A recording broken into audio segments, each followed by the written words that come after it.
एक बेवकूफ की पहचान होती है उसकी जुबान से और एक समझदार की उसकी खामोशी से। दोस्तों, स्वामी विवेकानंद ने कहा था, जब आप बोलते हैं तो दोहराते हैं जो आप पहले से जानते हैं, लेकिन जब आप चुप रहते हैं तो कुछ नया सीखते हैं। वो इंसान जिसने समझ लिया क्या, कब, कहाँ और कितना बोलना है, उसे दुनिया की कोई ताकत सफल होने से नहीं रोक सकती। जैसे एक बार निकला हुआ तीर लौटकर नहीं आता, वैसे ही मुंह से निकले शब्द भी कभी वापस नहीं आते। आपके शब्द आपकी ताकत भी बन सकते हैं और आपकी सबसे बड़ी कमजोरी भी। सिर्फ सही समय पर चुप रहना आपको कई बड़ी परेशानियों से बचा सकता है, और कई बार आपका बोला हुआ एक छोटा सा शब्द ही आपके लिए मुसीबतें खड़ी कर सकता है।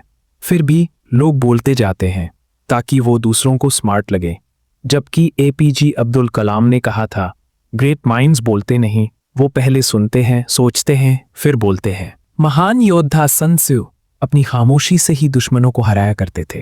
वो कुछ नहीं कहते थे, बस शांत रहते थे और सामने वाला डरने लगता था, ये सोच क्या रहा है, इसका अगला कदम क्या होगा। ब्रूस ली कहते थे, wise man speaks because he has something to say, a fool speaks because he has to say something.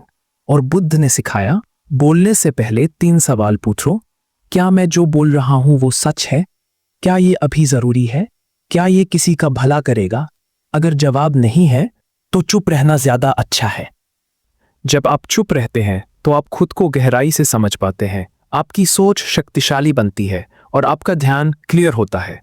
जो लोग बहुत ज्यादा बोलते हैं वो अक्सर अपनी बातों में ही उलझ जाते हैं, पर जो चुप रहते हैं वो बोलते हैं तब जब वाकई जरूरत हो। ग्रुप में बैठे हो, मीटिंग चल रही है, सभी लोग बोल रहे हैं, पर जैसे ही आप चुप हो जाते हो सबका ध्यान आप पर आने लगता है। लोग खुद सोचने लगते हैं, ये क्यों चुप है, क्या सोच रहा है, इसकी बात इतनी गहरी क्यों लगती है। साइलेंस आपकी आवाज से भी ज्यादा तेज गूंज सकता है। चुप रहना सिर्फ ताकत नहीं बल्कि ट्रस्ट बिल्ड करने का सबसे बड़ा हथियार है।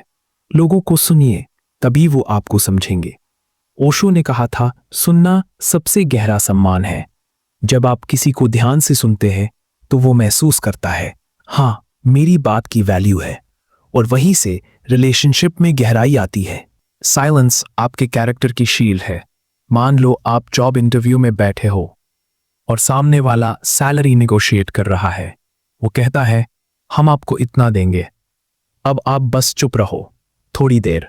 वो खुद बोलेगा, अगर आप चाहें तो थोड़ा और बढ़ा सकते हैं। बस जीत आपकी। साइलेंस कोई मैनिपुलेशन नहीं है, ये एक कला है जो हर सफल इंसान जानता है। अगर आपको ये वीडियो पसंद आई हो तो लाइक जरूर करें और कमेंट करके बताएं आपने साइलेंस की पावर को कहां महसूस किया है।